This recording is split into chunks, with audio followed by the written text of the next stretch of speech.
Hey everyone, मैं doctor Rajni again आपके सामने एक नई वीडियो के साथ आई हूँ। क्या आपने कभी महसूस किया है कि आप कुछ ऐसा काम कर रहे हैं कि जिसका प्रॉफिट आपको मिलता ही नहीं, या आपने कभी सोचा है कि आप कुछ ऐसे काम कंटिन्यू करते रहते हैं पर आपकी वैल्यू है ज़ीरो, आपको नहीं पता चलता कि आपको वैल्यू दे भी रहे हैं या नहीं।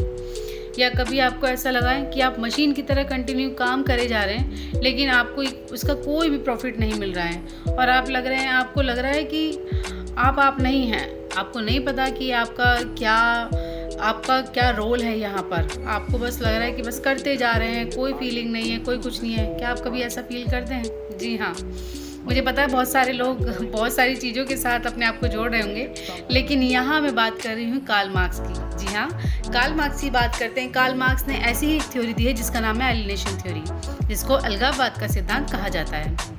अब ये अलगाववाद का सिद्धांत क्या है? देखिए, अलगाववाद के सिद्धांत की जब हम बात करते हैं तो यहाँ पे कैपिटलिज्म एक ऐसी कंडीशन बताता है जहाँ पर इंसान जो है, जहाँ पर जो व्यक्ति है, वो काम करते करते हर चीज़ से कटता चला जाता है, हर चीज़ से इग्नोर हो जाता है, अलग हो जाता है, और इसी को अलगाववाद का सिद्धांत कहते हैं।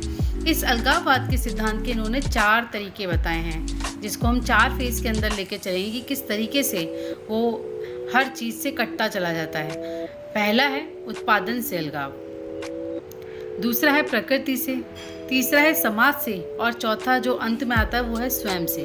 अलगाववाद की अगर हम बात करें, उत्पादन से कैसे उसका अलगाव होता है। देखिए, कोई व्यक्ति है, अगर किसी फैक्ट्री में काम कर रहा है और वो शर्ट बना रहा है, और वो शर्ट जो बना रहा है वो बना रहा है 50 रुपये की, लेकिन प्रोडक्ट मार्केट में जाते ही हो जाता है 150 रुपये का।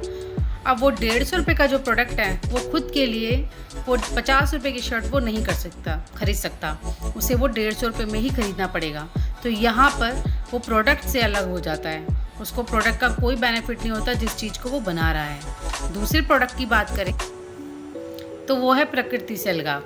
अब प्रकृति से अलगाव की बात करें, फैक्ट्री में काम कर रहा है, शर्ट का भी उत्पादन कर रहा है, लेकिन बाहर बारिश हो रही है, गर्मी हो रही है, कैसा मौसम है, क्या चल रहा है, क्या नेचर है, उसे इससे कोई मतलब नहीं है। वो सिर्फ कंटिन्यू काम करे जा रहा है।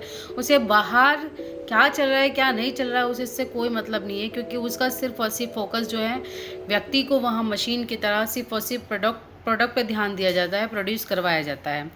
तीसरे एलिनेशन की बात करें तो तीसरा है समाज से अलगाव। अब जो लोग, आप खुद सोचते हैं कि जो लोग बिहार से, यूपी से, या किसी भी स्टेट से किसी और स्टेट के अंदर जाते हैं काम करने के लिए और किसी फैक्ट्री में काम करते हैं, तो उनका वहाँ क्या काम रहता है? उनका काम रहता है फैक्ट्री जाना, प्रोड्यूस करना, प्रोडक्ट बनाना, इन सारी चीज़ों को करना। लेकिन उनके पास इन चीज़ों के लिए समय ही नहीं होता कि वो किसी रिश्तेदार के पास रहें, किसी दोस्त के पास बैठें। यहाँ तक कि लोग नाइट शिफ्ट करने के लिए भी तैयार हो जाते हैं। तो ये सारी चीज़ें क्या है, कम पैसे के अंदर नाइट शिफ्ट कर रहे हैं, अपने घर वालों से या फिर अपने पड़ोसियों से, अपने दोस्तों से, अपने रिश्तेदारों से, इनके पास बैठकर इनके साथ टाइम स्पेंड करने के लिए इनके पास टाइम ही नहीं होता।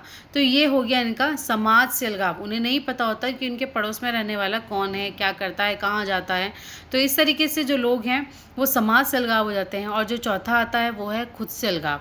और एक टाइम ऐसा होता है कि उसे पता ही नहीं होता कि वो कौन है, क्या कर रहा है। उसे सिर्फ इतना मतलब होता है कि बस मुझे ये प्रोडक्ट जो है इनको इतना प्रोड्यूस करना है ताकि मुझे अच्छा सा पैसा मिल सके, मेरी आमदनी सही हो सके।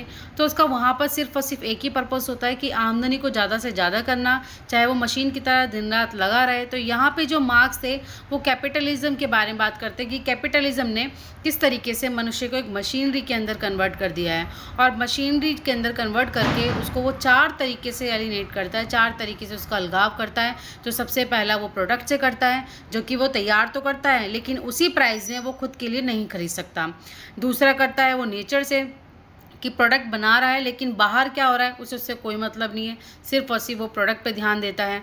तीसरा समाज से, उसे नहीं पता होता कि उसके आस पड़ोस में क्या हो रहा है, उसे नहीं पता होता कि लाइफ के अंदर क्या करना है, क्या नहीं करना, सिर्फ और सिर्फ प्रोड्यूस पे ध्यान देना है। और चौथा है खुद से, कि उसे खुद का भी एक टाइम के बाद ध्यान नहीं रहता। आई होप आपको अब मार्क्स की एलिनेशन थ्योरी समझ में आई हो। मार्क्स को और डीपली समझने के लिए हम नेक्स्ट वीडियो का वेट करेंगे। तब तक के लिए बाय बाय।